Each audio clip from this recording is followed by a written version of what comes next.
Today's project, we're going to do a little quick win project. I'm going to make a little shop sign. My daughters, for my father-in-law's birthday, want to make a sign for my father-in-law's shop. Since he is the one who kind of got me started in woodworking and really appreciating all it has to offer, I wanted to use something kind of unique for him. I have some of this rough red oak here in the shop that's spalted, and he's someone that I know will appreciate something like that. So it is rough cut, so we need to go ahead and get it nice and square.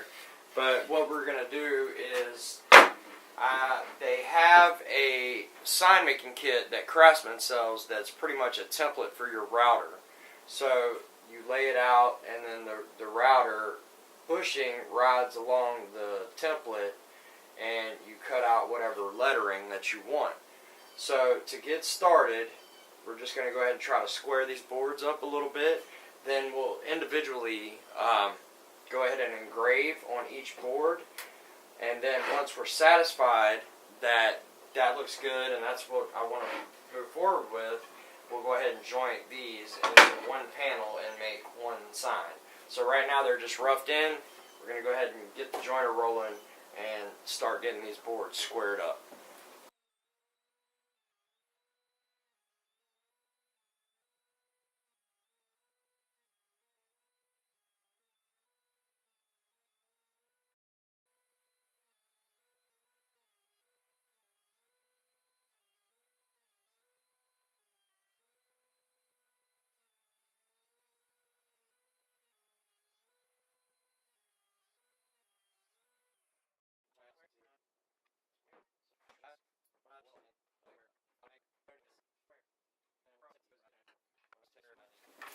I made faint little tick marks to the side indicating which side of this board is more square from the joiner. So I just want to shave a hair, just enough to true the board up, and then we'll cut both boards to the same exact width. Make sure that the first pass I take does the same.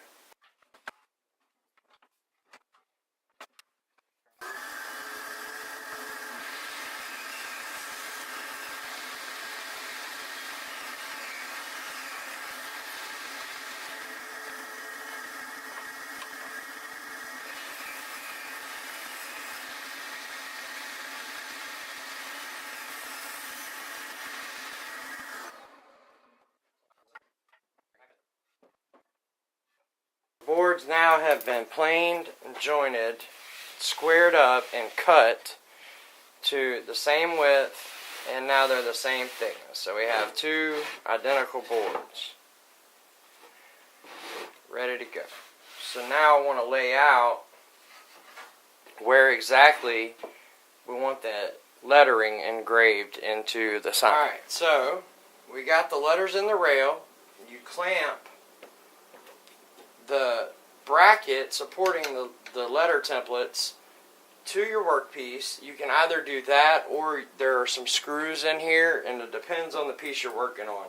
I have done some where I'm wasting the side materials and just carving, and I've screwed it into my workpiece, but in this case we want to keep the rest of it, so I'm clamping it.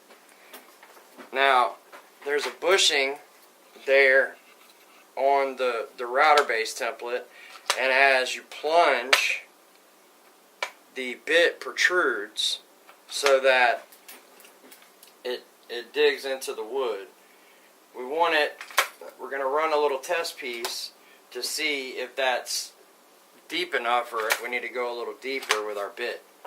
So you have to keep in mind while you're doing this that the router is going to spin clockwise. So in order to do that, you don't want to work backwards in the cut.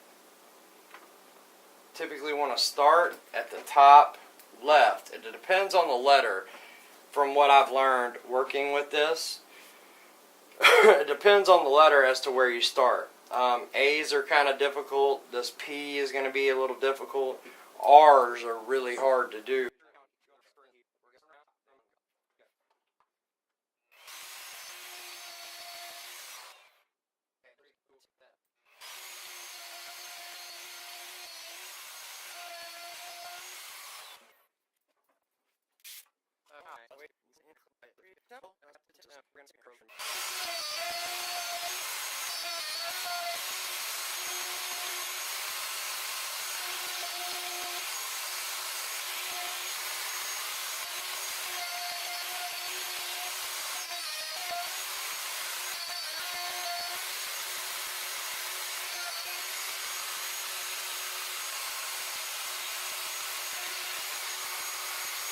That's what we're left with after we've run our router across the template. Looks pretty good, but I still like to come back with the Dremel with an engraving bit and just clean up little areas. This A's got a slight imperfection in it, which is to be expected. I mean, this isn't a precision instrument like a CNC machine would be. But for a relatively cheap kit, that's pretty good. Now for the second part of the sign.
Alright guys, so there it is. Cleaned up a little bit with the Dremel, didn't take very long.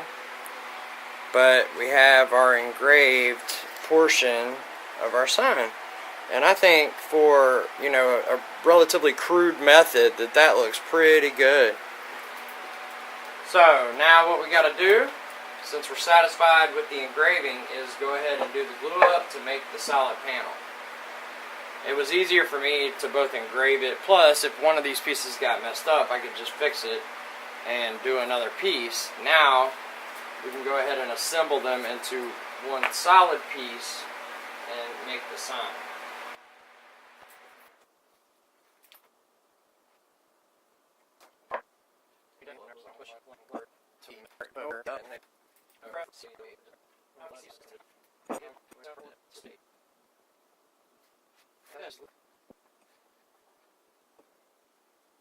I found the center point in here measuring from the edge of this letter to the edge of this letter, and then struck a center point, went out an equal distance from that center point and made the squared up my glue up. So now I just want to put a nice little profile around the edge. Got it set up in the router table there, and we're going to run that profile around the perimeter of the sign.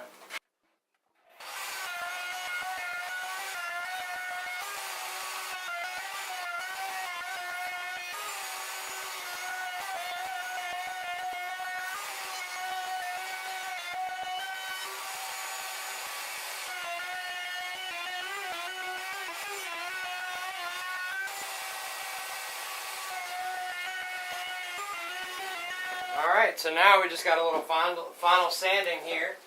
Just taking the card scraper and scraped any of the glue that I didn't get while doing the glue up. Scraped it a little bit. Now we just do a little final sanding and it'll be ready to finish on up.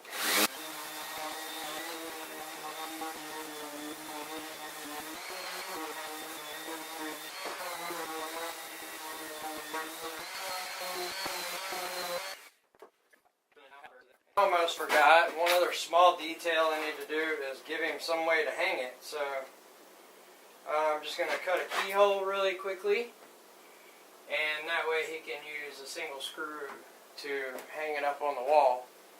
Just found the center point, struck that line so that the weight's distributed evenly across the project.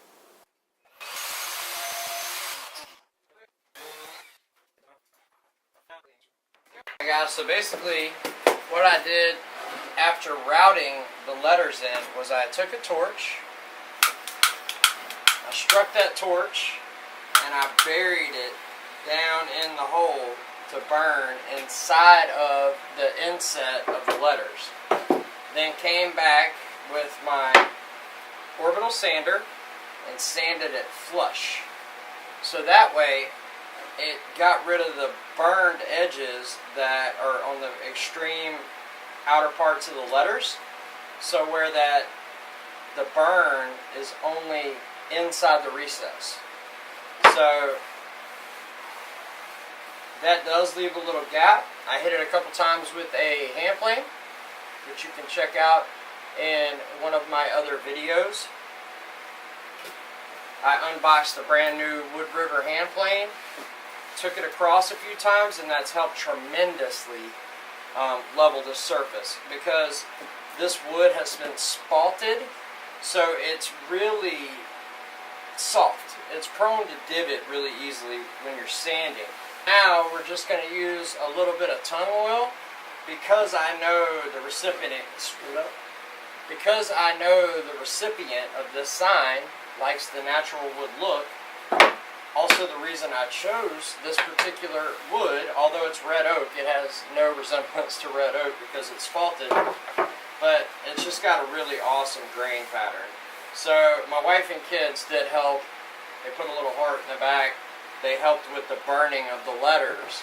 So it's kind of a family gift to my father-in-law from myself and my family, and everybody kind of pitched in a little bit. So I'm going to sand this down one final time with some 220 sandpaper, and then come back and we're going to rub a little tung oil on it, and I'll show you what that finish looks like when we're done. So I've just hit it really quickly with that 220, and super smooth. And in order to keep the most natural finish, just blew it off real quick. I'm going to use a little bit of Formby's tung oil. I don't know what kind you guys have. I'm sure there's more than just this manufacturer, but I think I bought this online somewhere, Amazon, eBay, and that's just what I happened to run across. So we want to add somewhat of a protective finish, but I don't want to add color any more than I need to, just a little sheen. So basically you just kind of take this and rub it like you're waxing a car, and it absorbs down into the pores of the wood.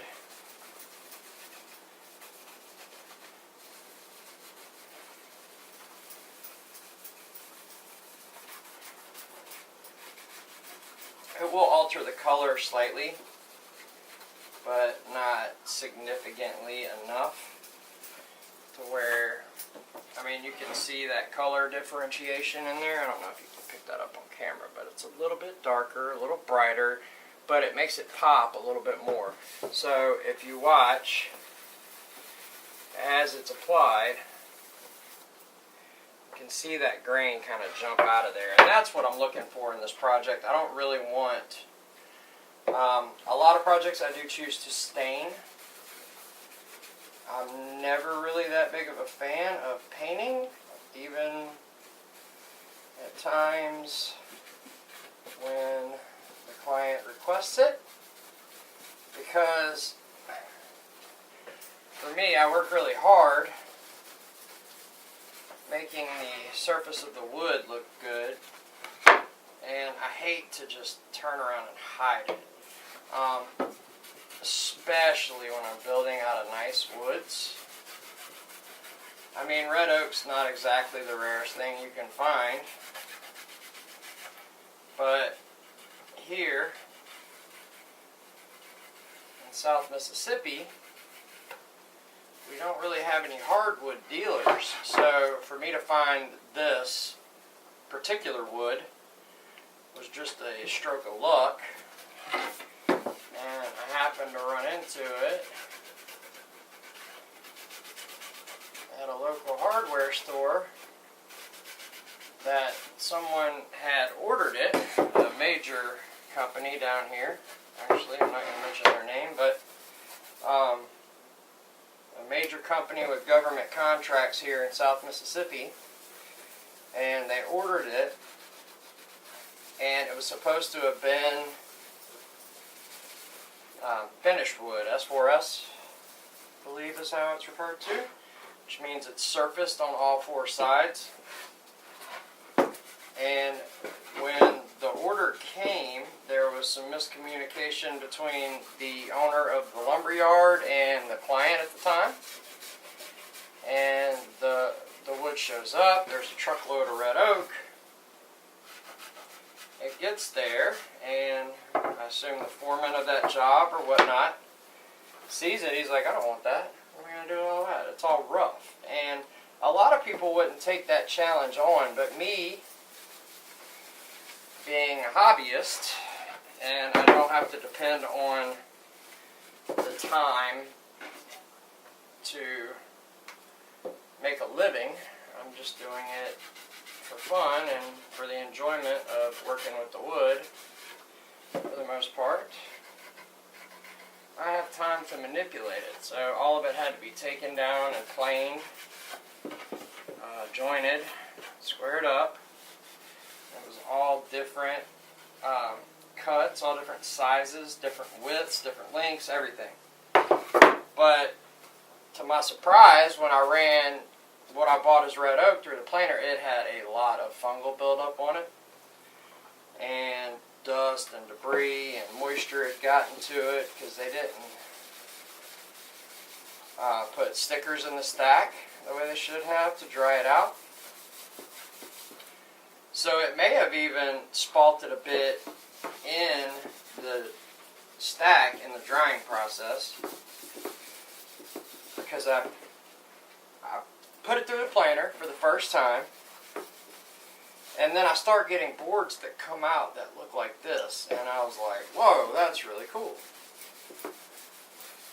It doesn't have the characteristics of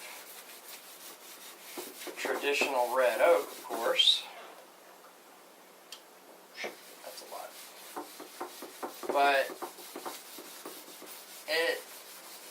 it starts to look, to me, somewhat like marble. So there again in the back, you can see that grain just exploding out of there with just a light tonal to it. So kind of just want to work that in. Like I said, similar to waxing your car. And of course the fibers in the wood are they're porous. Even though it's sanded relatively smoothly, it's still going to kind of absorb in there. So now, that's pretty much what the finish is going to look like. And if my lighting was better, you could probably see it a little bit better, but it kind of looks like driftwood somewhat, like we would pull out of the river down here. But that's sapwood from a red oak that's spalted. So you can make this as simple or as complicated as you like. Just a nice little jump off point. It's a pretty simplified version here for this project, using the Craftsman sign making kit. is a good option for me because it would have been awesome if I could CNC that in there and raise it and put it on different levels. That would be great. But I don't have thousands of dollars to spend on a portable CNC. I had $30 to buy a sign making kit, and I had a router, and there you go. So, simple little project the whole family helped with. I'm sure when my father-in-law gets this, he's going to love it, because he's the one that got me into doing all this in the first place. So there it is. I appreciate it. Thanks a lot, Chubb. My wife says this is all your fault, that I spend all these hours in the shop. Now I spend hours making videos. But that's who got me started, was Poppy. It's Poppy's shop. Enjoy. Thanks for watching, guys. Like and subscribe. Hopefully this was helpful for you. And if so, get out there. Build something. Make something of your own. Make something for someone you love that they can have around for years and years. And I'm sure I'll see that hanging in his shop. Till next time, happy woodworking, guys. Y'all have a good day.